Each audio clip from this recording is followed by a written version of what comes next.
পরিমাণ গুম করছো, যেই পরিমাণ খুন করছো, যেই পরিমাণ বিনা বিচারে কষ্ট দিছো, আলেমদেরকে হত্যা করছো, শাপলা সত্তরে ছোট ছোট বাচ্চা হাফেজে কোরআনদেরকে মারছো, আমর শফির মতো হুজুরকে তেতুল হুজুর কইছো, কত হুজুরের জুলুম অত্যাচার করি তারপরে জেলখানায় ঢুকাইয়া মানিজ্জত নষ্ট করছো, দর্শন মামলা ব্যভিচার মামলার আসামি বানাইছো, ইবনে শাইখুল হাদিসের এইসব জুলুম অত্যাচারের বিচার হওয়ার আগে কিসের তওবা? তোমরা ফ্যাসিবাদ, তোমরা জালেম, তোমাদের উপযুক্ত বিচারে জাতি দেখতে চায়। কোনোভাবেই তাদেরকে প্রতিষ্ঠিত করা যাবে যারা 15 বছর যাবৎ জাতিকে অধিকার থেকে বঞ্চিত করেছে। আগামী নির্বাচনে বাংলাদেশের মানুষ তাদেরকে দেখতে চায় না। সুতরাং আপনারা সতর্ক সাবধান হন। যারা বিভিন্ন কুযুক্তি দিয়ে আস্তে আস্তে মিনমিনাইয়া কইতেছেন, আপনাদের এখনো আকল হয় নাই। 16-17 বছর যাবৎ আপনাদেরকে কি অবস্থা করেছে তা মনে রাখেন। কোন আকলে আপনারা এখন এইসব জালেমদেরকে প্রতিষ্ঠিত করার স্বপ্ন দেখেন? পৃথিবীতে যত পাপ আছে তার মধ্যে একটা পাপ হলো জুলুম করা। কি করা? সবাই বলেন। আচ্ছা, আপনাদের এই কাইসার স্তরে জুলুম অত্যাচার আসেনি? সবাই করে না, কিন্তু কেউ কেউ করে। কি করে না? করে। এই যে একটা বড় পাপ, মানুষের উপরে জুলুম করা, এই জুলুমের পরিণাম পরিণতি এবং জালেমের পরিচয়, এই শিরোনামে আজকে আমরা কিছু কথা শুনবো। আল্লাহ যেন তৌফিক দেন। জুলুম, এবং ভবিষ্যতে আল্লাহ যদি সুযোগ দেয় কোন জালেমের আমরা আর নেতা বানাইতে রাজি।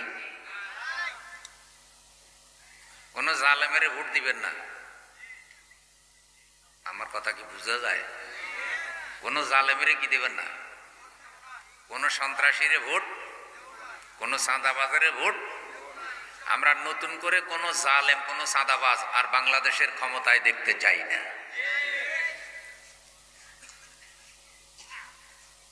যারাই যাবে তারা যেন পরিশুদ্ধ হয়ে, আমানতদার হয়ে, নেককার হয়ে, সৎ হয়ে তারপরে গদিতে যায়। দেশের মানুষ এখন আর আগের মতো নাই, এখন আর বোকা নাই। সুতরাং আগের মতো দানাই ফানাই করে আর ক্ষমতায় থাকার সুযোগও। আমি ইসলামের আলোকে কথা বলবো, ধর্মের আলোকে। কারণ আমাদের ধর্ম জুলুম অত্যাচার সমর্থন করে না। আমাদের ধর্ম ইসলাম না? কথা বলেন তো। ইসলাম ধর্ম কি জুলুম অত্যাচার করাটাকে সমর্থন করে? এখন কোন লোক মুসলমান হওয়ার পর যদি জুলুম করে, অত্যাচার করে, তাহলে বুঝতে হবে যে এটা ইসলাম বুঝে নাই, এটা ইসলামের মধ্যে নাই।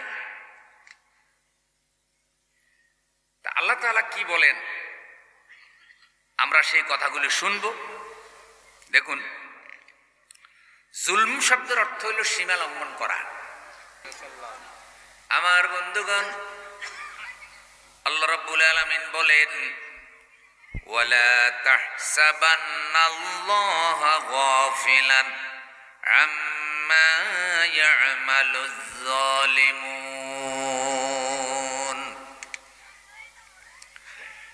ও আমার বান্দারা, যারা দুনিয়াতে জুলুম করে, অন্যায় অত্যাচার পরিচালনা করে, ওই জালেমদের জুলুম সম্পর্কে, জালেমদের অত্যাচার সম্পর্কে আল্লাহকে তোমরা বেখবর মনে করিও না।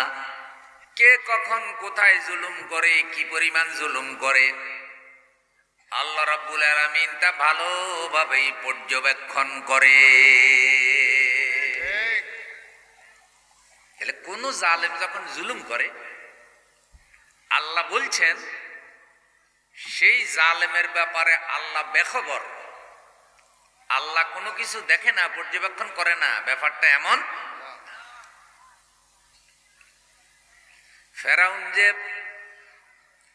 মুসা আলাইহিস সালামের উপরে জুলুম করেছিল, বনি ইসরাইলদের উপরে জুলুম অত্যাচার পরিচালনা করেছে, সেই জুলুমের খবরও আল্লাহ জানতেন।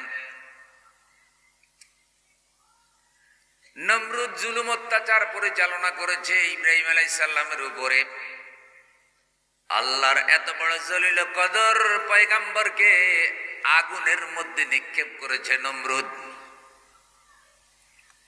ইব্রাহিম আলাইহিস সালাম আগুনে পড়েছেন, ধৈর্য হারা হন নাই, আল্লাহর উপরে বিশ্বাস হারান নাই,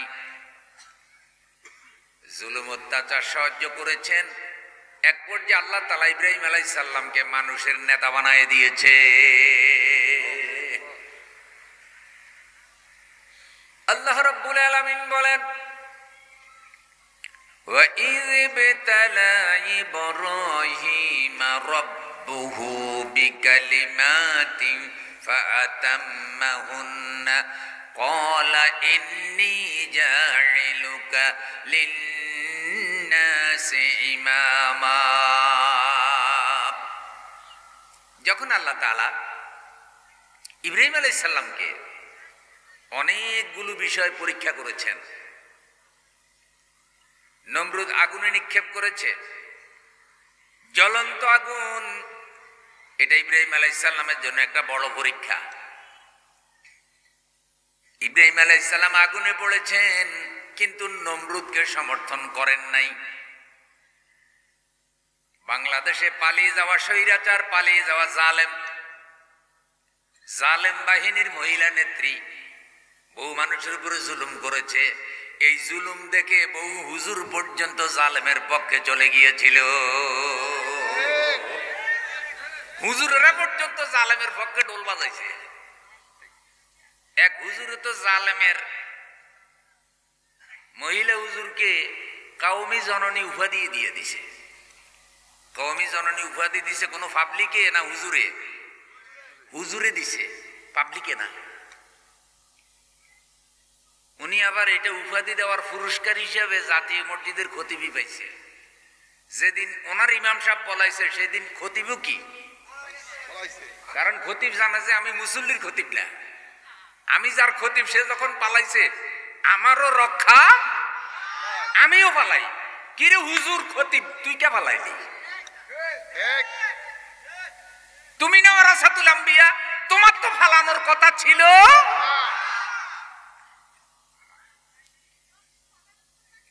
তুই শব্দটা আমার মুখ দিয়ে বেরিয়ে গেছে ভুলে, আসলে কোনো আলেমের সামনে তুই বলা উচিত না, আমি শব্দটা উড্র করলাম। আমি সম্মান দিয়ে বলতে চাই, আপনি তো আলেম, আপনার ভিতরে তো এলেম আছে। ইব্রাহিম আলাইহিস সালাম আগুনে পড়লেন, তারপরে নমরুদের সাথে আপোষ করলেন না। রাসূল সাল্লাল্লাহু আলাইহি সাল্লাম এত জুলুম অত্যাচার সহ্য করার পরেও আবু জেহেলের গোষ্ঠীকে তিনি নেতা মানলেন না, সমর্থন করলেন না। তাহলে বাংলাদেশের এইসব জুলুম অত্যাচার দেখে আপনি আলেম হওয়ার পরে আপনারা কি করে জালেমের পক্ষ সমর্থন করতে পারেন? আপনাদের গায়ে রসুলের জামা আর রসুলের সুন্নতি দাড়ি মানায় না।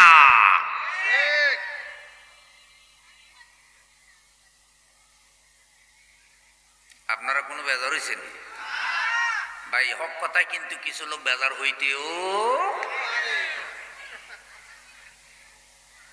নারায়ে তাকবীর, মুজাহিদের মতো আওয়াজ দিতে হবে, দুর্বল আওয়াজ দিলে হবে না। নারায়ে তাকবীর। কোন অবস্থাতেই কোনো আলেমকে অপমান করা আমার উদ্দেশ্য না। আমার এটা উদ্দেশ্য যে জালেমের পক্ষ কখনো কোনো ওয়ারাসাতুল আম্বিয়া যে কোরআন হাদিস বুঝে সে কখনো সমর্থন করতে পারে না, পরিস্থিতি যত খারাপই হোক না কেন।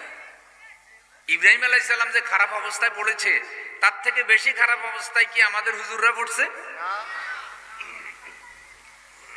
তো হযরত ইব্রাহিম আলাইহিস সালাম আগুনে পড়লেন, এত বড় পরীক্ষায় তিনি পাশ করলেন। নমরুদের কাছে আত্মসমর্পণ করলেন না। আল্লাহ নির্দেশ দিলেন স্ত্রী আর সন্তানকে রেখে আসো মক্কাল মুকাররমায়।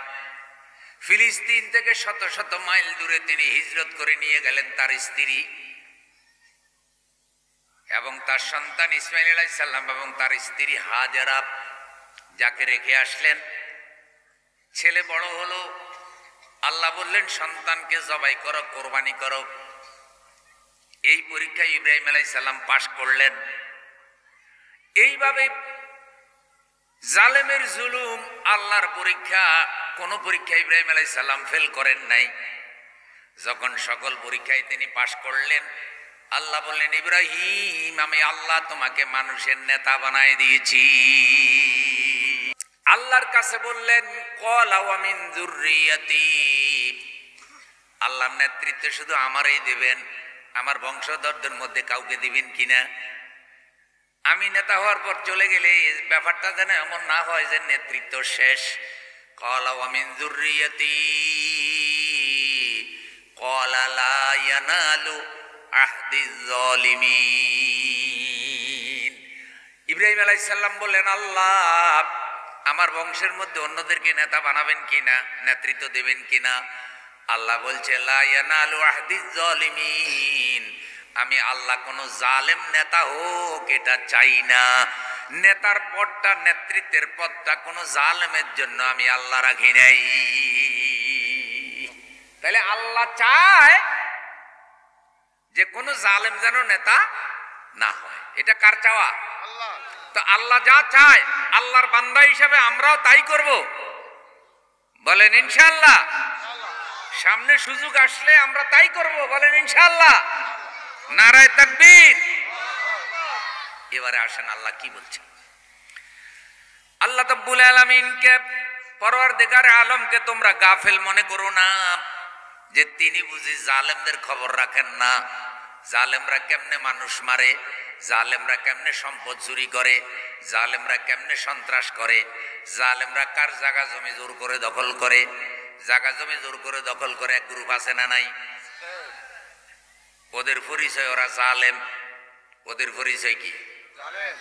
জাল দলিল করে আর পুরা কাইসা সরে হে জায়গার মালিক হয়। যেখানে জায়গা কিনবেন কয় এই জায়গা আমার, এই যে দলিল, আসলে দলিল 1 নম্বর না 2 নম্বর?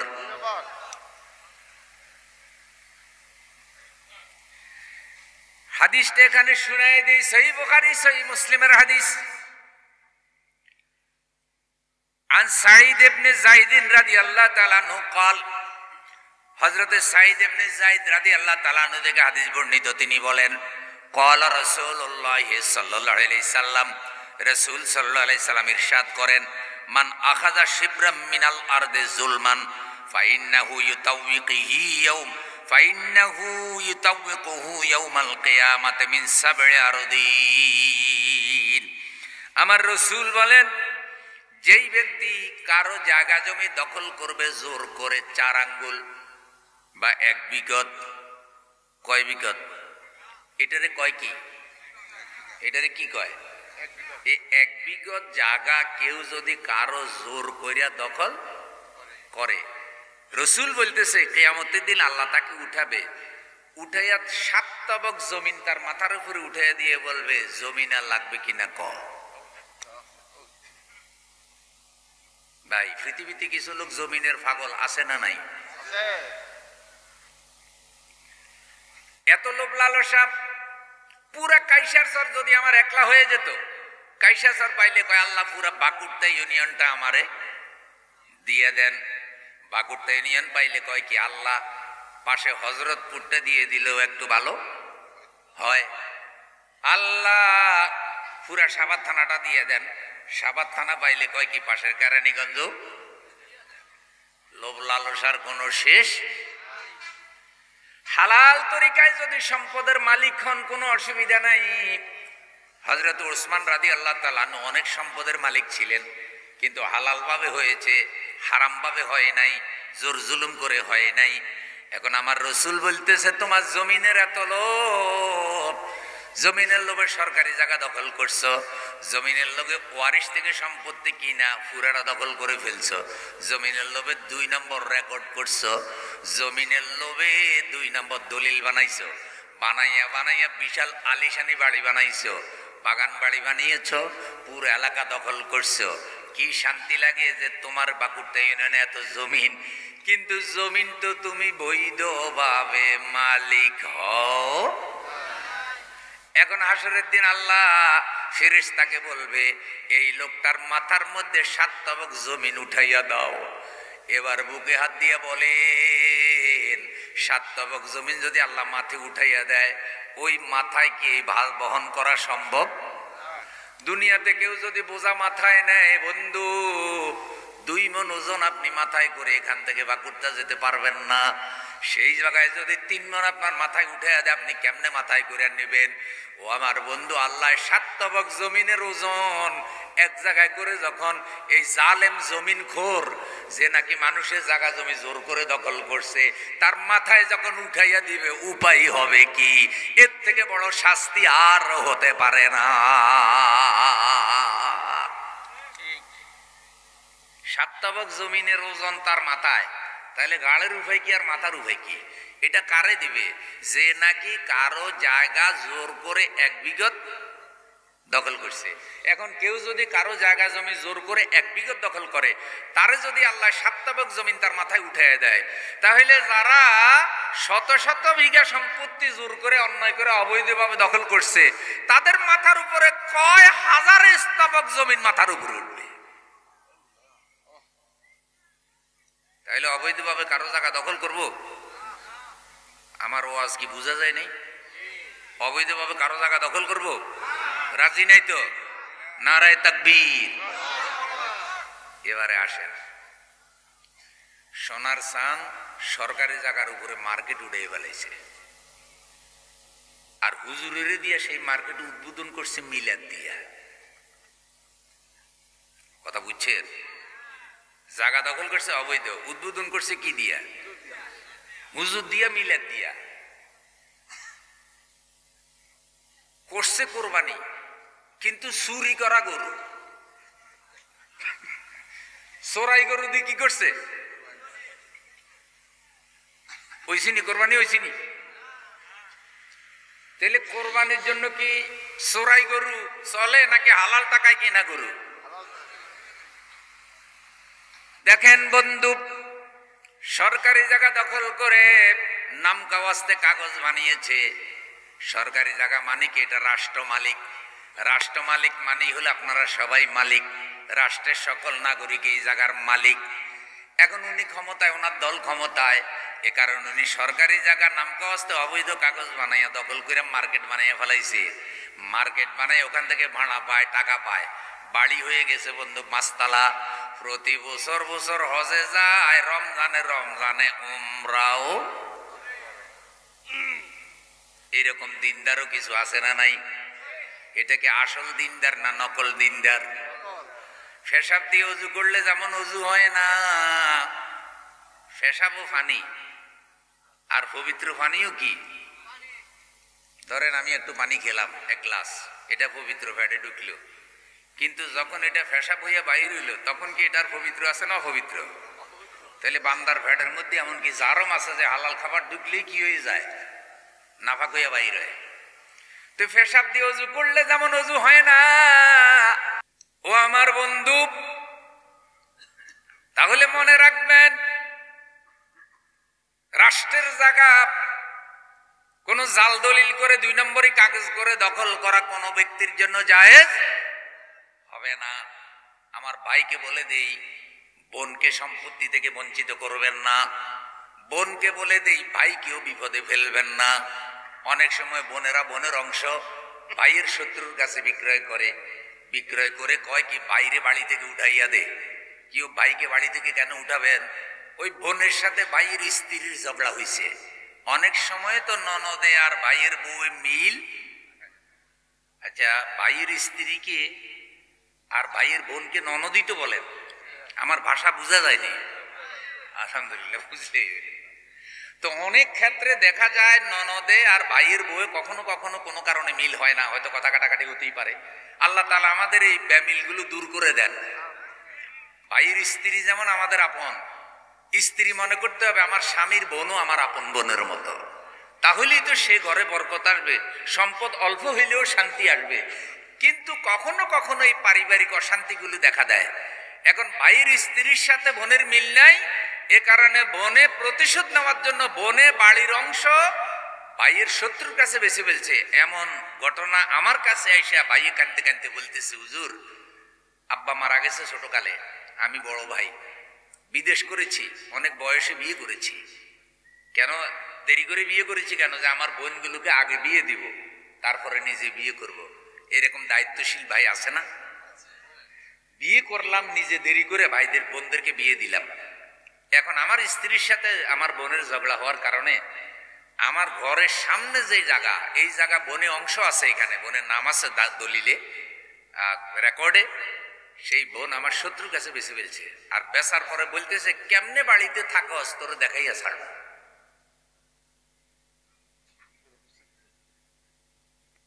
এরকম বোন আছে না?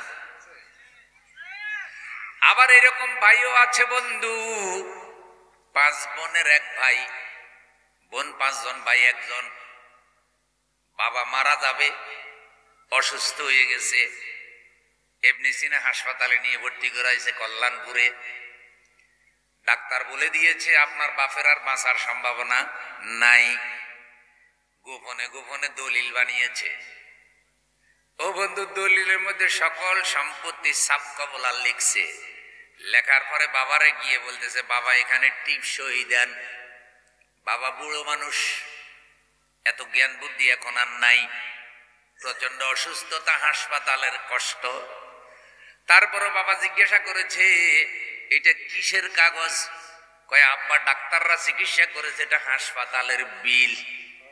এই কথা কইয়া ভাইয়ে মানে বাবা ছেলে, বোনদের ভাই, দলিলের মধ্যে বাবার টিপসই দিয়েছে। বাবা ছেলেকে বিশ্বাস করেছে, আর অসুস্থ বাবাই দলিলের বর্ণনা পড়ার সামর্থ্য তার নাই। দলিল বন্ধু পাকাপোক্ত কইরা এখন দলিল লুকাইয়া রাখছে। বাবা কোন দিন মারা যাবে অপেক্ষায়। দলিল হওয়ার 1 মাস পরে বাবা মারা গেল, দলিল বাহির করে না। এরপরে 40 দিনের দিন বাপের মৃত্যুর খরচ করছে কইরা, তারপরে বোনদেরকে ডাইকা বলতেছে, বোনেরা আব্বারে হাসপাতালে চিকিৎসা করলাম, এত কষ্ট করলাম, তোদেরকে বিয়ে দিয়ে দিয়েছি, তোরা তো স্বামীর বাড়ি চলে গিয়েছিলি। আমার আব্বা, আমি বারবার নিষেধ করেছি, আব্বা আমারে জমিনগুলা দিয়েন না। তারপরও আব্বা আমার খেদমতে রাজি খুশি হইয়া সব জমিন আমার নামে দলিল কইরা দিছে। আচ্ছা, বাপের নামে কি এই ছেলে সত্য কথা কইলো না মিথ্যা কথা? এইরকম জমিনের লুবি ছেলেও আছে না নাই? এটা আপনাদের কাছের ঘটনা। 5 বোনের বঞ্চিত করে ফেলল। 3 বোন ভালো জায়গায় বিবাহ হয়েছে, তাদের মোটামুটি অভাব নাই। 3 বোন ভাইকে ডেকে বলতেছে, ভাই বাবা করেছে নাকি তুমি করেছো আমরা জানি না, আল্লাহ জানে। আমরা 5 বোন, তুমি আমাদের একমাত্র ভাই, আমাদের নয়ন তারা। তোমাকে দেখে আমরা বাপের কথা মনে করি, বাপের স্মৃতি তোমার মধ্যে পাই। আর সেই জায়গা জমি থেকে আমাদের মতো বোনদেরকে বঞ্চিত করলো। জানি না বাবাই করেছে না কে করেছে, যা হওয়ার হয়ে গেছে। অন্তত এই 2টা বোন বড় অসহায়, এদের থাকার জায়গাটা ভালোভাবে নাই। 5 শতক করে 10 শতক জায়গা 2 বোনের দাও, আমরা 3 বোন কোনো দাবি করব না। কিন্তু 1 শতক জায়গার দাম 10 লক্ষ টাকা, 5 শতক 50 লাখ, 10 শতকের দাম কয় কোটি? 1 কোটি। তো 1 কোটি টাকা 2 বোনের দেবে, এটা হেভি লস। তাই বলতেছে, না না না, বাবা যেহেতু আমার নামে লিখে দিয়েছে, বাবা আমারে ওসিয়ত করছে, আমি যেন কাউরে ফেরত না দেই। তোদেরকে যদি এই জায়গা ফেরত দিই, তাহলে বাপের আত্মা কষ্ট পাইব। চিন্তা করছেন? শেষ পর্যন্ত মামলা গেল চেয়ারম্যানের কাছে। চেয়ারম্যান আমাকে বলে, হুজুর এত বছর আপনি মসজিদে খুতবা দেন, আপনার সামনে বসে একটা লোক মসজিদে বয়ান শুনে, হে তো বোনের সম্পত্তি সব চুরি করে নিয়ে গেছে তার বাপের বোকা দিয়া। আমি কি করবো? কয় এখন আমার কোর্টে মামলা, যতই চেষ্টা করি আমি মামলা সমাধান করতে পারি না। সে আমার আইসা বলে, মনে রাখবেন আমি কিন্তু আপনার ইলেকশন করছি। চেয়ারম্যানের পক্ষে উনি কি করছে? এখন চেয়ারম্যানটি ইশারা দেয়, যেহেতু আমি আপনার পক্ষে ইলেকশন করছি, তাহলে জায়গা জমি যে আমি 2 নম্বরই কইরা মালিক হইছি, এইটার বিরুদ্ধে আপনি কিছু বলতে পারবেন চেয়ারম্যান বলতেছে যে আমার পক্ষে ইলেকশন করছে, কথা এটা ঠিক। তা আমার পক্ষে ইলেকশন করার অর্থ কি এইটা যে সে বোনের হক নষ্ট করেছে আর এর পরও আমি তার পক্ষে রায় দেব? শেষ পর্যন্ত অনেক বুঝাইলাম, কোনো বুঝ মানতে রাজি নাই। 1 বছর 2 বছর 3 বছর যায়, মামলা মীমাংসা হয় না। আমারে বারবার বলতেছে, হুজুর আজকে জুমার নামাজে আপনি বোনের হক মাইরা খাইলে কি পাপ হয়, একটু কড়া করে ওয়াজ করে দিয়ে। আমি কইলাম, ভাই ওয়াজ করলে কি লাভ হবে? কয় কিছু হোক বা না হোক দেখিয়ে দিলের মধ্যে একটু ভয় আসে কিনা। যদি দিলে একটু ভয় আসে তাহলে আমরা হয়তো বলতেও পারি, ঠিক আছে চেয়ারম্যান সাহেব বোনের হক দিয়ে দিলাম। তা আমি খুব ভালো করে ওয়াজ করলাম কোরআন হাদিস অনুযায়ী আমি যা জানি। ফরের জুমার আগে জিজ্ঞাসা করলাম, ভাই কি খবর? কয় না, এই জালিমিরে কোনো ওয়াজে ধরে না। কিছু জালিম আছে ওদেরকে কোনো ওয়াজে কি, ওরা আলেম মানে হাফেজে কোরআন হত্যা করে, কোরআনের পাখি বিশ্বনন্দিত কোরআন মুফাসসিরে কোরআনকে মিথ্যা মামলার আসামি বানায়া জেলখানায় আটকায়, অবশেষে চিকিৎসার নাম করে হত্যা করে। এদের দিলে কোনো আলেমের জন্য দয়া মায়া?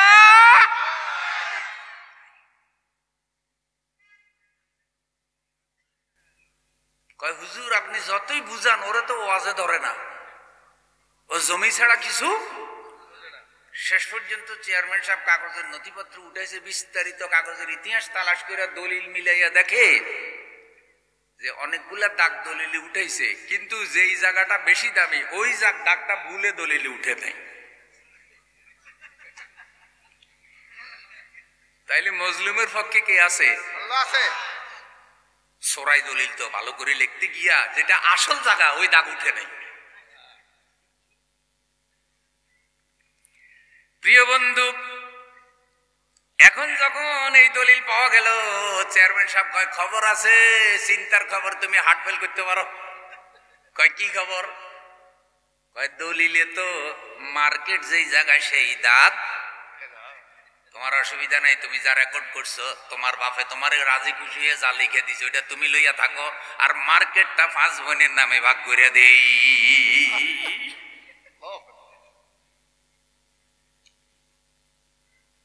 খোদার ধরা বড় ধরা জানতে পারবে তখনই, আসল ধরা খাইবা যখনই। ধরে কে? কে ধরে? 15 বছর পর্যন্ত কেউ থামাইতে পারে না। কেউ পাবলিকে ভোট দেবে, আমরা ভোট নিব, ভোট নিতে গেছি কলমা। কোথায় কলমা চিনচিনি? ওই কলমা। আমার রাত তো 10টা বাজে, আমারে কয় হুজুর আপনি মসজিদে গিয়ে শুয়ে থাকেন, কেন্দ্রের পাশে একটা মসজিদ, মসজিদে আমারে কয় কি শুয়ে থাকে। তা আমি বললাম, ভাই শুয়ে থাকবো কেন? আমাদেরকে তো ওই জায়গায় থাকার কথা যেখানে বাক্স থাকবে, ব্যালট থাকবে, ওই জায়গায় থাকার কথা। কয় না, আপনি আল্লাহ আল্লাহ করেন, এখানে তাহাজ্জুদ পড়েন।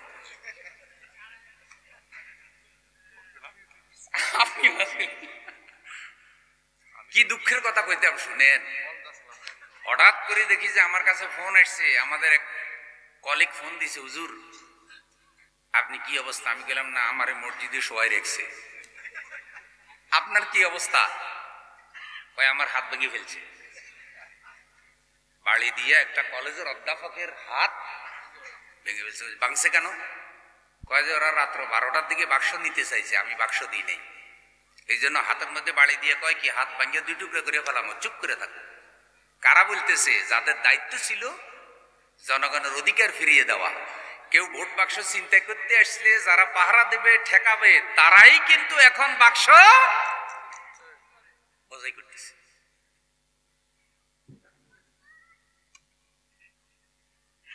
এগো উপরে পাবলিকের এত গোসা কি কারণ? কি পরিমাণ পাপ তারা করছে। শেষে রাত্র 3টার দিকে আমার ঘুম এসে গেল। 3টার দিকে দেখি যে 2 পুলিং অফিসার আমার পাশে আইয়া শুইছে, কিন্তু কাঁদে। ঠান্ডা হাত লাগছে, আমার ঘুম ভেঙে গেছে। কিও কাঁদেন কেন? ওরা ব্যাংকে চাকরি করত। কয় হুজুর জাতির সাথে বেঈমানি করে আসছে। কি কারণে যে এই দায়িত্বে আসলাম? কি বেঈমানি? কয় আনুমানিক 1700 সিল মারি বস্তার মধ্যে ঢুকাইছি। তা আমি গেলাম 1700 যে আগে ঢুকাইছেন, তো কালকে সকালে আমরা কি করবো? কয় কি করবো এখন জানি না। সকালবেলায় বসে রয়েছি 11টা 12টা, 2-3 জনও আসে না। সারাদিন বসে বসে মশা মারলাম। 4টা বাজে এখন ভোট গণতে গেছি, গনার পরে দেখি যে বস্তা ঢালি দিছে। বা রহমত নাজিলেছে। বস্তা কি কিও এটা কোত্থেকে আইলো? একজনে হাসে আর কয়, হুজুর রাত্র 3টা বাজে জি নিয়ে আইসা ভোট মারিয়ে দিয়ে গেছে। হাসি রহস্য করে কয়। আচ্ছা আপনারা আমার বুকে হাত দিয়ে বলেন, এটা কি উচিত হয়েছে? এই যে পাবলিকের অধিকার নষ্ট করে নিজে পদে থাকা, এটা কি আদৌ উচিত হয়েছে? যদি স্বাভাবিকভাবে ভোট হইতো, খারাপ দৃষ্টিতে নিয়ে না আল্লাহর ওয়াস্তে, যদি স্বাভাবিকভাবে ভোট হইতো, হয় একজন হারতো আরেকজন জিততো, আরেকজন হারতো আরেকজন জিততো, এত শত্রুতা বাড়তো না। কখনো আব্দুর রহিম, কখনো আব্দুল করিম, কখনো ফখরুদ্দিন, কখনো নাসিরুদ্দিন, একবার একজন হারতো জিততো, পাবলিক যারে ভোট দিত সে হইতো। তাহলে শত্রুতা এত পর্যায়ে, এত মারাত্মক আকারে শত্রুতা বাড়তো না। আর কেউ এত জুলুম করতে করতে করতে করতে যদি স্বাভাবিক অবস্থা বিরাজমান থাকতো, তাহলে গাঠটি গুট্টা নিয়ে পালানো। কিন্তু 15 বছরের অবস্থা এমন হয়েছে, পালাইছে একজন, মসজিদ কমিটির সভাপতিও পালাই গেছে। কিউ হেতে পালাইলো কা? কয় হেতে তো মহিলা হুজুরের নেটওয়ার্কে জড়িত।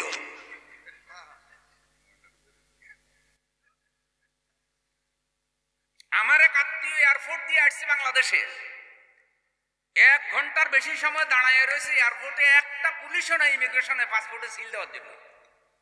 কিও? কারণ আইনে নিষেধ, আপনি যদি বিদেশ থেকে বাংলাদেশে ঢুকেন তাহলে ইমিগ্রেশনে আপনার পাসপোর্টে সিল দিতে হবে। শেষ পর্যন্ত একটা জালুদার আইসা ওই পাসপোর্টে সিল দিয়ে তারপর তার ঢুকাইছে। এই যে একটা অবস্থা, এটা কি আমাদের দেশের জন্য ভালো হয়েছে? না। তাহলে আমাদের দেশের জন্য এই যে একটা দুরবস্থা, অকল্যাণকর অবস্থা আসলো কিসের কারণে? জুলুম, অত্যাচার, অন্যায়, অবিচারের কারণে মানুষের উপরে বিপদ এসেছে, দেশের ক্ষতি হয়েছে, এবং এই সব জালেমেরা 18 লক্ষ কোটি টাকা চুরি করে বিদেশে নিয়ে গেছে। 18 লক্ষ কোটি টাকা, হিসাব করেন, এটা কম্পিউটারে ধরে না এত বড় সংখ্যা। 18 লক্ষ কোটি টাকা। আচ্ছা আপনারা কোন তো চুরির টাকা খাওয়া হালাল না হারাম? কথা বল না। তো মসজিদে জুতা চুরি যদি হারাম হয়, আপনার ক্ষেতের ধান চুরি, আপনার ক্ষেতের লাউ চুরি, কদু চুরি যদি হারাম হয়, আপনার ঘরের গরু চুরি যদি হারাম হয়, তাহলে রাষ্ট্রের 18 লক্ষ কোটি টাকা যারা চুরি করছে তারা হারাম করছে না? তো তাদের এই টাকা পয়সা, তাদের এই বিল্ডিং, তাদের এই বাড়ি সব তো হারাম। সব মানুষের টাকা, রাষ্ট্রের টাকা। সুতরাং এ ধরনের চোর দুর্নীতিবাজদেরকে আর রাষ্ট্রের নেতৃত্ব দেওয়া।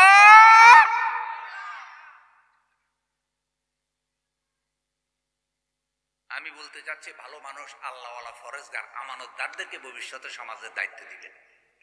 তাহলে মসজিদে শান্তি থাকবে, সমাজে শান্তি থাকবে, রাষ্ট্রে শান্তি থাকবে, হুজুরেরা ভালো থাকবে, মাদ্রাসা ভালো থাকবে, মসজিদও ভালো থাকবে। যদি রাষ্ট্রে শান্তি না থাকে তাহলে মসজিদ মাদ্রাসায় শান্তি থাকে না। কারণ এইসব খারাপ মানুষগুলো মসজিদ কমিটিতে গিয়া মসজিদের মধ্যে পর্যন্ত অবিচার প্রতিষ্ঠিত করে, মসজিদের মধ্যে জুলুম অত্যাচার চালু করে দেয়। মসজিদের খতিবকে হক কথা বলতে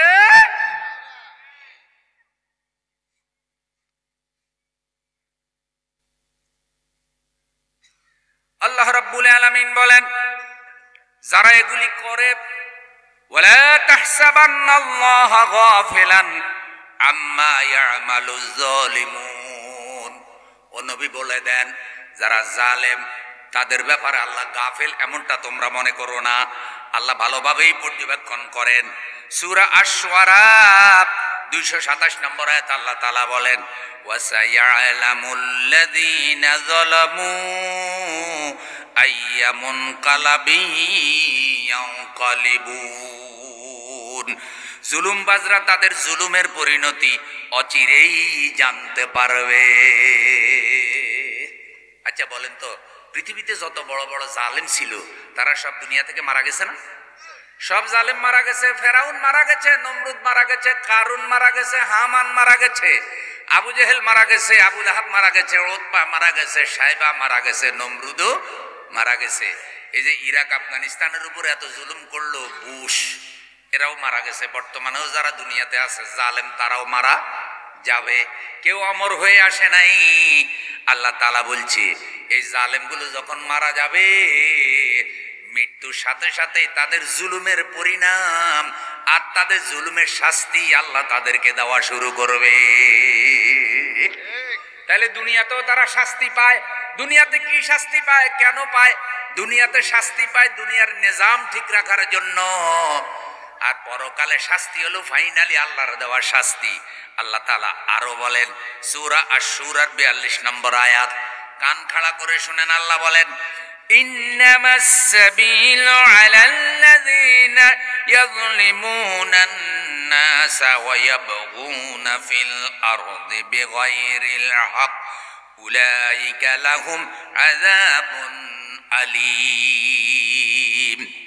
আমি আল্লাহ রাব্বুল আলামিন হাসরের দিন অভিযোগ তাদের বিরুদ্ধেই গ্রহণ করব, যারা মানুষের উপর অত্যাচার চালায়, যারা পৃথিবীতে অন্যায়ভাবে বিদ্রোহ করে বেড়ায়, তাদের জন্য আমি আল্লাহ যন্ত্রণাদায়ক শাস্তি রেখেছি। যারা পৃথিবীতে বিদ্রোহ করে, জুলুম করে বেড়ায়, অত্যাচার করে বেড়ায়, আল্লাহ বলছেন আমি নিজে বিচারক হইয়া কিয়ামতের দিন এদের বিরুদ্ধে অভিযোগ গঠন করব। তো আল্লাহ যদি এইসব জালেমদের বিরুদ্ধে অভিযোগ গঠন করে, আল্লাহর অভিযোগ থেকে এদেরকে বাঁচানোর ক্ষমতা দুনিয়ার কারো ভাই। দুনিয়াতে যেরকম উকিল আছে, কোর্ট আছে, বিচারক আছে, হাসরের দিন আল্লাহ ছাড়া কোনো কোর্ট আসেনি, কোনো বিচারক আসেনি। কোনো উকিল কি আপনার পক্ষে ওকালতি করবে? না, কোনো উকিলও তো আসামি, বিচারক আসামি, তদন্ত কর্মকর্তা আসামি, সাক্ষীও আসামি। একমাত্র বিচার করবেন কে?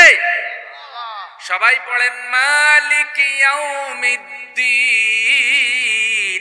বিচার দিনের মালিক একমাত্র আল্লাহ। সেদিন বিচারক হবেন। আলাইসাল্লাহু বিআহকামিল হাকিমিন। আল্লাহ বলছেন আমি কি উত্তম বিচারক নই? ওয়াল আমরু ইয়াউমা ইযিল লিল্লাহ। সেদিন আল্লাহ বিচারের রায় ঘোষণা করবে। আল্লাহর বিচারে হস্তক্ষেপ করার ক্ষমতা কারো নাই। লিল্লাহি তাকবীর। আল্লাহ যে বিচারক হবে, সবাই আসামি, সবাই তার আমলনামা নিয়ে দাঁড়াবে। আপনারা আমারে বলেন তো, আল্লাহরে এই বিচারে প্রভাব বিস্তার করানোর, আল্লাহকে টেলিফোন করে বিচার নষ্ট করার ক্ষমতা কারো আছে? উপসংহারে আমি যাচ্ছি বন্ধু। আল্লাহ তাআলা কোরআনুল কারীমে আরো বলেন, ভালো করে শুনেন, ইন্নাল্লাহা লা ইউহিব্বুয যালিমিন। আল্লাহ জালেমদেরকে ভালোবাসে। তা আল্লাহ যারে ভালোবাসে না, আমরাও তাদেরকে ভালোবাসতে পারি না। আরেক প্রকার জুলুম হলো পাপ করা, অন্যায় করা, অবিচার করা। বন্ধু, আমি শেষ নসিহত এটা করতে চাই, সমাজে অনেক পাপ আছে, অনেক গুনাহ আছে। আল্লাহ তুমি গুনাহ থেকে আমাদেরকে রক্ষা করো বলেন আমিন। মিথ্যা কথা আছে, আমরা মিথ্যা কথা বলবো না। অশ্লীলতা আছে, আমরা অশ্লীলতা করব না। বেপরদা আছে, আমাদের মা বোনেরা বেপরদা করবে না। ও বন্ধু, মা বাবার হক নষ্ট করে, আমরা মা বাবার হক নষ্ট করব না। সমাজে অনেক পাপ আছে, আমরা পাপ করব না। আল্লাহ তুমি আমাদেরকে পাপ থেকে রক্ষা করো। বাইং মাছ চিনিনি? বাইং মাছ কাদায় থাকে, কিন্তু কাদা থেকে যখন বাইং মাছ বের হয়, মনে হয় যেন সাবান দিয়ে গোসল করে আসছে, তার শরীরে একটু ময়লাও নাই। তো বাইং মাছ যেভাবে কাদার নিচের থেকে ময়লা ছাড়া বের হয়, শরীরে ময়লা লাগে না। আমাদের সমাজে অনেক পাপ আছে, অনেক গুনাহ আছে, আমরাও এভাবে আমাদের জীবন গঠন করব। আল্লাহ আমাদের দেহের মধ্যে যেন কোনো গুনাহ না লাগে, জোরে বলেন আমিন। আদম আলাইহিস সালাম জান্নাতে ছিলেন। জান্নাতে থাকার পরে আল্লাহ তাআলা আদম আলাইহিস সালামকে বলছে, এই গাছের নিকটে যেও না। এই গাছের নিকটে কি যেও না। ভাই, আদম আলাইহিস সালাম গাছের নিকটে গিয়েছে, যাওয়ার কারণে আদম জান্নাত থেকে বিতাড়িত হয়েছে, এবং হযরতে আদমের পরনে যেই জান্নাতি পোশাক ছিল এটা খুলে গেছে। আম্মাজান হাওয়ার পরনে জান্নাতি পোশাক ছিল এটা খুলে গেছে। এরপর আল্লাহ তাআলা আম্মাজান হাওয়া আব্বা আদমকে পৃথিবীতে প্রেরণ করেছে ইবলিসকেও সাথে সাথে, যে তোমরা এখন পৃথিবীতে থাকো, হে আদম তুমি প্রতিনিধি হিসেবে দায়িত্ব পালন করো, আমি আল্লাহর হুকুম আহকামগুলো জমিনে মানুষকে শিখাও, প্রতিনিধি। আর শয়তানও আসছে, শয়তান বলছে আমি ধোঁকা দেব। আমার শয়তানের নাম শুনছেন নি? আপনাদের মন খারাপ নাকি? না শেষ তো, শয়তানের নাম শুনছেন? আপনাদের বাকুত্তা ইউনিয়নের শয়তান আছে না মরে গেছে? শয়তান মরবে না। শয়তান কিয়ামতের আগে মরার কোনো সম্ভাবনা, শয়তানের করোনাও ধরে না, ক্যান্সারও হয় না, শয়তান অ্যাক্সিডেন্টও করে না, শয়তানের ডায়রিয়াও হয় না। যেগুলি শয়তান হয় দেখবেন যে ওরে আল্লাহ, এগুলির দিলের মধ্যে ডর ভয় নাই। তো শয়তান যখন জান্নাতে আদমকে সেজদা করলো না, শয়তান হয়ে গেল, শয়তান দেখলো তার আমও গেল সালাও গেল। শয়তান তখন আল্লাহর কাছে ফরিয়াদ করছে, আল্লাহ আমি তো সব হারাইলাম, তো এখন আমার 3টা দোয়া কবুল করেন। আল্লাহ শয়তানের 3টা দোয়া কবুল করছে। একটা দোয়া হইল, আল্লাহ আমি যেন কিয়ামত পর্যন্ত না মরি, আল্লাহ কয় কবুল। আরেকটা দোয়া হইল, আল্লাহ আমি যেন বান্দার রন্ধ্রে রন্ধ্রে ঢুকে তারে ধোকা দিতে পারি, মাথার মধ্যে কুবুদ্ধি দিব, বন্ধু হইয়া কুবুদ্ধি দিব, নেতা হইয়া কুবুদ্ধি দিব। এইভাবে এক একজন যখন কুবুদ্ধি দেয় তখন ও পাপ করে না। ধরেন নির্দেশ দিছে কি, বাকুরটা গ্রামের তছনছ করে ফেলা, আইসাই তছনছ করে ফেলাইছে, ওই ওস্তাদের নির্দেশ দিছে, তাইলে ওস্তাদ হলো শয়তানদের নেতা, এভাবে করছে। তো বন্ধু এভাবে করে কইছে আমারে যেন কেউ না চিনে যে আমি ঘটনাটা ঘটাইছি, আমারে চোখের আড়াল করে দেন। আল্লাহ কয় 3টা কবুল। একটা হইলো তুই কিয়ামতের আগে মরবি না, আরেকটা হইলো বান্দার রন্ধ্রে রন্ধ্রে ধোকা দিতে পারবি, আর আরেকটা হইলো তুই ধোকা দিবি, তোকে কেউ চোখে গোপন চাইছে। কেন গোপন চাইছে? এ কারণে যে মানুষ যদি দেখে যে বাকুরটা বাজারে মারামারিটা আমি লাগাইয়া কাইসা সরের দিকে আমি লুকাইতেছি, অমনি তো বাজারে আমার গেরাও দিয়ে ধরবে, শয়তান যায় গিট্টু লাগাইছে ফিডা। এই জন্য সে দেখেন এত বুদ্ধি, কয়ে আমি শয়তানি করব কিন্তু কেউ যেন আমারে চোখে, কারণ শয়তানগুলি গোপনে থাকে। কিন্তু গন্ডগোলের হোতা উনি নিজে গিট্টু লাগাইয়া চুপচাপ থাকে। এরকম কিছু বিজা বিড়াল আছে না নাই? ওগুলা শয়তান, সমাজের ক্যান্সার। আল্লাহ কয় 3টা কবুল, সুবহানাল্লাহ। তো শয়তানের দোয়া যদি আল্লাহ কবুল করে, আপনারা যারা মাহফিলে আছেন আপনারা কি শয়তানের থেকে খারাপ হইছেন? তাইলে আশাবাদী যে আমাদের দোয়াও কি বলেন আমিন, যে শয়তানের যখন আল্লাহ হতাশ করেন এই দোয়া কবুল করছে, আমাদেরটাও করবে, কারণ আমরা অত খারাপ হই নাই। এখন শয়তানে আল্লাহর সাথে চ্যালেঞ্জ করে, বেয়াদবি করে। কি কয়, আল্লাহ গো এই আদমের যে আপনি জান্নাত দিছেন, আমি শয়তান যতকাল জীবিত আছি আমি কোন বনি আদমকে জান্নাতে ঢুকতে দেব না। নাউজুবিল্লাহ বলে। এখন শয়তান আল্লাহর কাছে দোয়া করে, আল্লাহ আমি বান্দার ডানে থেকে বামে থেকে সামনে থেকে পিছন থেকে বান্দাকে হামলা করব, আমি শয়তান জীবিত থাকতে একটা আদম সন্তানকে জান্নাতে ঢুকতে দেব না। আল্লাহ রাব্বুল আলামিন বললেন, শয়তান তুমি ডানে থেকে বামে থেকে সামনে থেকে পিছন থেকে ধোঁকা দেবে, আমার বান্দা তোমার ধোঁকায় পড়ে পাপ করবে। পাপের পরিমাণ যদি এত বেশি হয় যে 7 দরিয়ার পানির থেকেও বান্দার পাপের পরিমাণ বেশি, কিন্তু মনে রাখবা আমার বান্দা তওবা করে যদি আমার হাতের কাছে ক্ষমা চায়, 2টা হাত আকাশের দিকে উঁচু করে ধরে চোখের পানি ছেড়ে দিয়া যদি তওবা করে, কান্নাকাটি করে, 1 ফোঁটা চোখের পানির উসিলায় আমি আমার বান্দার সব গুনাহ ক্ষমা করে তারে জান্নাত দিয়ে দেব। আল্লাহ আল্লাহ জপ মন জপ, আল্লাহ আল্লাহ আল্লাহ আল্লাহ জপ মন জপ, আল্লাহ আল্লাহ। হৃদয় হবে ফুলে ফুলেল, হৃদয় হবে ফুলে ফুলেল নূরে উজালা, আল্লাহ আল্লাহ জপ মন জপ, আল্লাহ আল্লাহ। হে মালিক, হে আল্লাহ, আমরা যেন তোমাকে ভুলে না যাই, তোমার উপর থেকে আমাদের ঈমান যেন জুলুম করতেছে, যারা অন্যায় করতেছে তারা জুলুম করতেছে, যারা বেনামাজি নামাজ পড়ে না তারা নিজের উপরে জুলুম করতেছে। জুলুম হলো পাপ, জুলুম হলো পাপ। আমরা পাপ করব না, জালেম হব না। জোরে বলেন আমিন। আমরা পাপ করব না, জালেমও। ইউনূস আলাইহিস সালাম মাছের পেটে চলে গেলেন, আল্লাহর কাছে দোয়া করলেন, কি বলে, লা ইলাহা ইল্লা আনতা সুবহানাকা ইন্নী কুনতু মিনাজ জালিমিন। হে আমার রব, হে আমার আল্লাহ, আমি আমার উপরে বড় জুলুম করে ফেলেছি। ইউনূস তো নিজের উপরে জুলুম করেন নাই, ওই যে আল্লাহর অনুমতি ছাড়া তিনি হিজরত করে চলে এসেছেন, তার কাউমকে তার বংশকে তিনি একা রেখে এসেছেন। উচিত ছিল আল্লাহর অনুমতি নিয়ে আসা, কিন্তু যেহেতু তার কাউম পাপ করে ফেলেছে, মনে রাখবেন সমাজে সবাই পাপ করলে আপনি ওখান থেকে চলে যাবেন না, বরং আপনার দায়িত্ব হলো এই পাপীদের সমাজের থেকে পাপীদেরকে বুঝানো। আমার কথা বুঝেন নেই? তুই পাপী, তোর সাথে কোনো কথা কব না। এইভাবে কোনো পাপীকে ঘৃণা করে প্রত্যাখ্যান করবেন না, বরং বন্ধু বেশে তার কাছে যাবেন, যাইয়া তারা দাওয়াত দিবেন, বুঝাবেন। আর ওখান থেকে কোনো নবীদের হিজরত করার অনুমতি নাই যদি আল্লাহ অনুমতি না দেন। রসুল সাল্লাল্লাহু আলাইহি সাল্লাম মক্কা থেকে মদিনায় হিজরত করেছেন আল্লাহর অনুমতিতে, কিন্তু ইউনূস আলাইহিস সালাম তার কওম যখন দেখছে হেদায়েত হয় না, আল্লাহ তারা জানাই দিলেন এই কওমের উপর আযাব আসবে অমুক দিন। কিন্তু ওই দিন আসার আগেই ইউনূস আলাইহিস সালাম হিজরত করে ফেলছে। সমস্যাটা এখানে যে কিরে আল্লাহর অনুমতি না নিয়ে তিনি কেন গেলেন? এখন তিনি যখন হিজরত করে চলে আসছে, একটা নৌকায় উঠছে, জাহাজে পার হইয়া নিরাপদ এলাকায় যাবে, ওই জাহাজ গিয়া নদীর মধ্যখানে আটকা পড়েছে। আর শেষ পর্যন্ত রেজাল্ট জানা গেল যে এই জাহাজে এমন একজন মানুষ আছে যেই মানুষটা তার মালিকের অনুমতি ছাড়া চলে আসছে। সবাই লটারি করতেছে, ইউনূস আলাইহিস সালামের নাম উঠে। জাহাজের যাত্রীরা কয় ইন্না লিল্লাহি, উনি হলেন আল্লাহর পয়গম্বর নবী, উনি আমাদের মধ্যে সবচাইতে ভালো মানুষ, ওনার নাম কেন উঠে? তখন ইউনূস আলাইহিস সালাম বুঝছে যে না রে, ঘটনাটা আমারই। তখন ইউনূস আলাইহিস সালাম জাহাজ থেকে পানিতে পড়লেন আর তাকে মাছে খেয়ে ফেললো। মাছ তাকে ফেটে করে চলে গেল সাগরের গভীরে। আপনি চিন্তা করেন, সাগরের গভীরে মাছের পেটের মধ্যে ইউনূস আলাইহিস সালামকে যিনি বাঁচায় রাখলেন তিনি কে? আল্লাহ। আচ্ছা আমার বলেন, সে আল্লাহ এখনো আসেনি? তাইলে আল্লাহ আপনার ডাক শুনতে পারে কি পারে না? আপনারা মাফ করতে পারে কি পারে না? আপনারা যারা এসেছেন, তাইলে আপনারা যেন সফল হন, আল্লাহ যেন আপনাদের গুনাহ খাতা মাফ করাইয়া বাড়িতে নেন। আমার নসিহাগুলা মনে আছে? কোন জালিমের ভোট দেওয়া, কোন জালিমের দল করা, আর নিজেও জালেম হওয়া, আর ভবিষ্যতে আল্লাহওয়ালা সৎ নেককার আমানতদার লোকদেরকে আমরা সবাই সমর্থন দিয়ে আমাদের সমাজ রাষ্ট্রের নেতা বানাবো।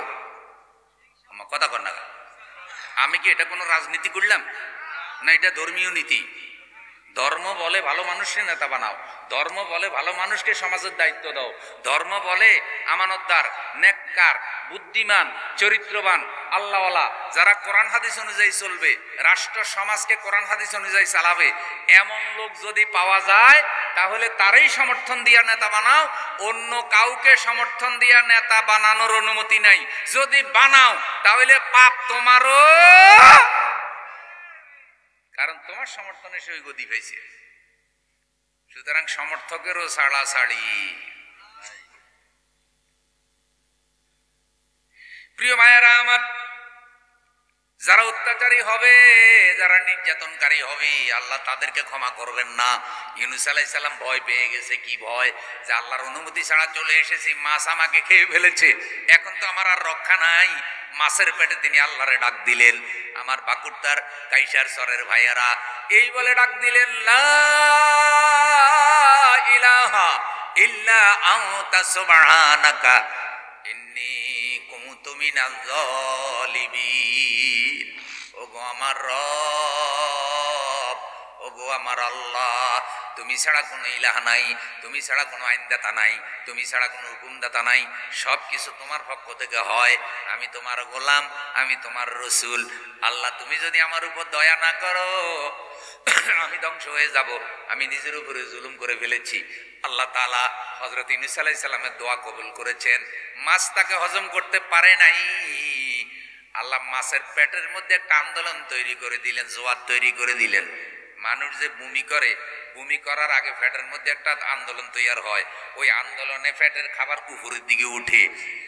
মাছের পেটের ভিতরে আল্লাহ তাআলা এরকম টর্নেডো শুরু করাই দিলেন, সাইক্লোন শুরু করাই দিলেন। জোয়ারে মাছ ধাক্কা দিয়া তীরে নিয়ে আসলো। ইউনূস আলাইহিস সালামকে বমি করে মাছ ছেড়ে দিল। সুবহানাল্লাহ। ইউনূস আলাইহিস সালাম তীরে পড়ে থাকলেন, মাছ জোয়ারের সাথে আবার সাগরে চলে গেল। ইউনূস আলাইহিস সালামকে আমার আল্লাহ সূর্যের তাপ দিয়ে আবার দেহটা শক্ত করলেন। এরপর আল্লাহ তাআলা পরিপূর্ণ ক্ষমতা দিয়ে আবার জমিনে দ্বীনের কাজ করালেন। সুবহানাল্লাহ। আমার গুনাহ আছে, আপনারও আছে, বাইরে আছে, সবাই আছে। তো গুনাহ মাফের ব্যবস্থাও কি? তওবা করবো আজকে, তওবা।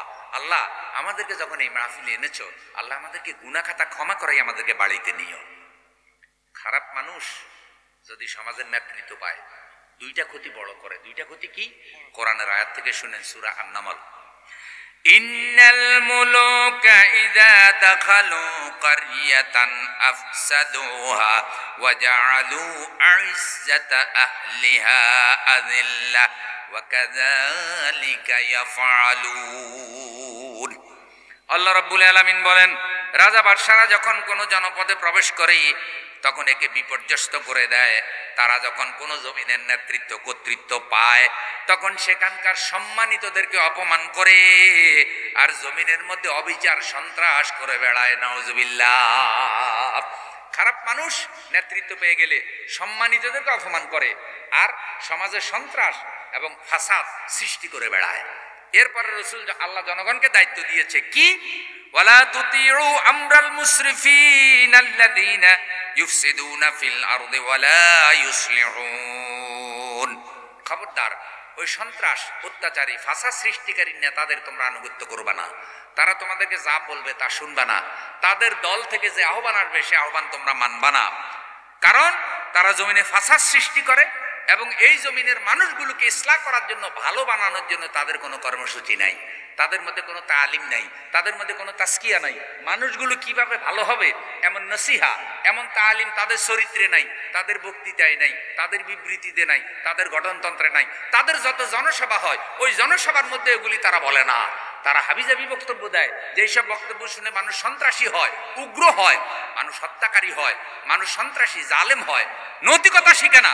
সুতরাং তোমরা তাদের অনুসরণ করবে না। শেষ রেজাল্ট কি? শেষ রেজাল্ট হলো আলা লানাতুল্লাহি আলাজ জালিমিনা ইয়াসুদ্দুনা আন সাবিলিল্লাহি ওয়া ইয়াবগুনাহা ইওয়াজা।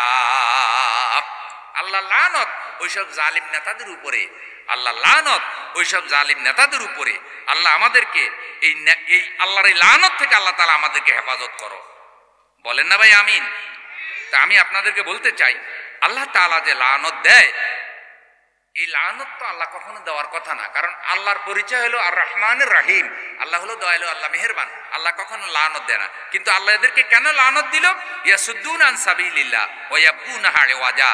তারা আল্লাহর রাস্তাকে বক্র করে দেয়, হেদায়েতের রাস্তাকে কঠিন করে দেয়, দ্বীন অনুসরণ করা কঠিন করে দেয়।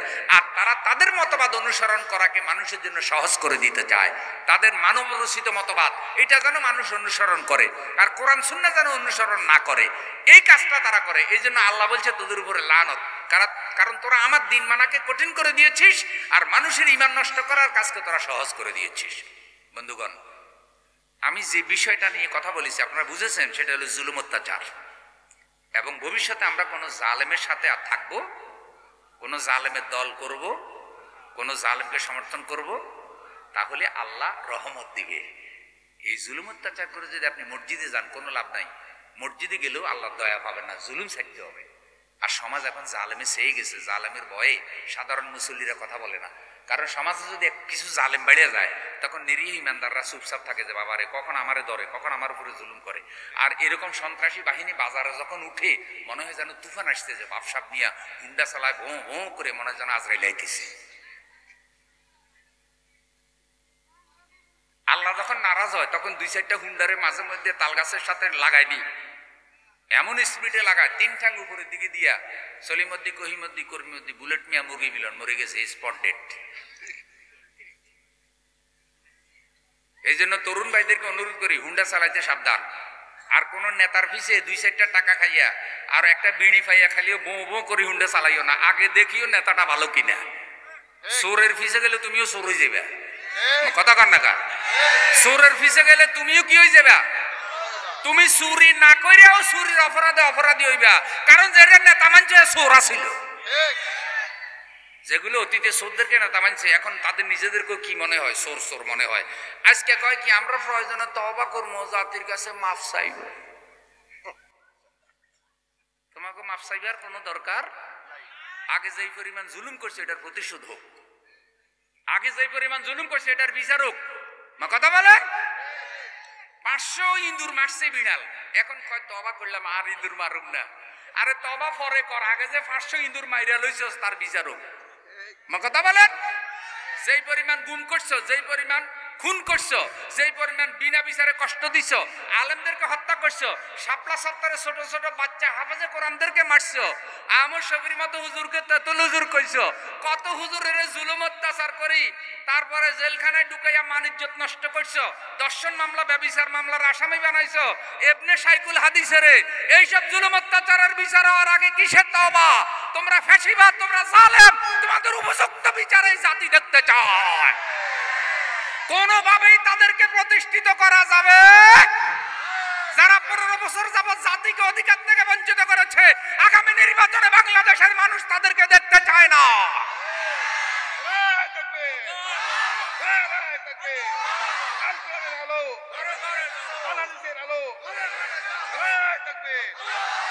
সুতরাং আপনারা সতর্ক সাবধান হন। যারা বিভিন্ন কুযুক্তি দিয়ে আস্তে আস্তে মিনমিনাইয়া কইতেছেন, আপনাদের এখনো আকল হয় নাই। 16-17 বছর যাবত আপনাদেরকে কি অবস্থা করেছে তা মনে রাখেন। কোন আকলে আপনারা এখন এইসব জালেমদেরকে প্রতিষ্ঠিত করার স্বপ্ন দেখেন? যারা এটা করবে জাতি তাদের সাথে থাকবে না। কারা কারা রাজি জুলুমের বিরুদ্ধে একমত? কারা কারা? নারায়ে তাকবীর, নারায়ে তাকবীর। জালেম আছে যেখানে, ফ্যাসিবাদীরা যেখানে, আলেম হত্যাকারী যেখানে, আলেমের উপর জুলুমকারী যেখানে, বাংলার মানুষ জালেমদের বিচার দেখতে চায়। কথাটা মোটেও হালকা নয়। আমি একটু ওয়েটফুল কথা বলার চেষ্টা করেছি। আমরা কোনো রাজনীতিবিদ না, আমরা ধর্ম নিয়ে কাজ করি। কথা কি বুঝছেন?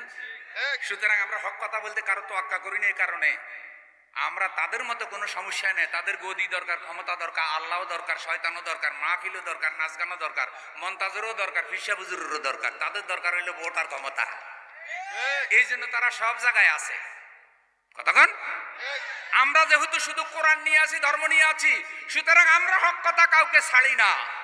কথা কিন্তু এটা পরিষ্কার, 15 বছরের জুলুম অত্যাচারের বিচার হওয়ার আগে আমরা তাদেরকে দেখতে, আমরা ছাত্র জনতাকে জানাতে চাই, যারা ওই সময় জেগে উঠেছিল, পুরো দেশের মানুষ এখন আপনাদের সাথে আছে।